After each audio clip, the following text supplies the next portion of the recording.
මල්ලි බලුත් බයික් එකක් ගත්තා වගේ. ඔව් අයියා පෙරේද ගත්තේ. කීයටද ගත්තේ? ලක්ෂ 5මාරක් අයියා. ලක්ෂ 5මාරක්? එච්චර ලොකු ගානකට බයික් එකක්? ඔව් ඉතින් දන්නේ නැද්ද? ගැම්මට පදින්න එපයි. රෙඩි කෑෂ් දීලාද ගත්තේ? නෑ ගෙවන්න. දැන් ඔයා ජොබ් එකක් කරනවද?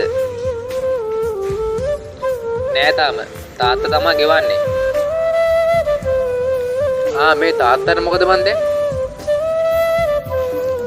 තාම ඉතින් මේ සංගලේ තමයි අයියා. මාත් උඹලගේ තාත්තත් එක්ක කලින් වැඩ කරලා තියෙනවා.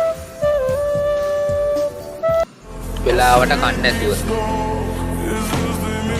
පට්ටවුවේ උඹලා තාත්තා කන කට්ට. උඹලට කවදද බන් තේරෙන්නේ? ඔබ දවස් ගානක් ඔය බයික් කරන් දෙන්න කියලා නැහෙන් අඩන්න නැති. ඇත්තනේ. ඔබ ගැම්මට ඔය බයික් එකේ පදින්න. ඔබලා තාත්තා විදින දුක.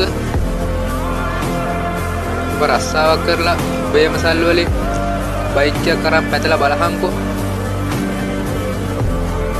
එතකොට එන ගැම්ම වෙනම් ෆීල්ඩ් එකක්.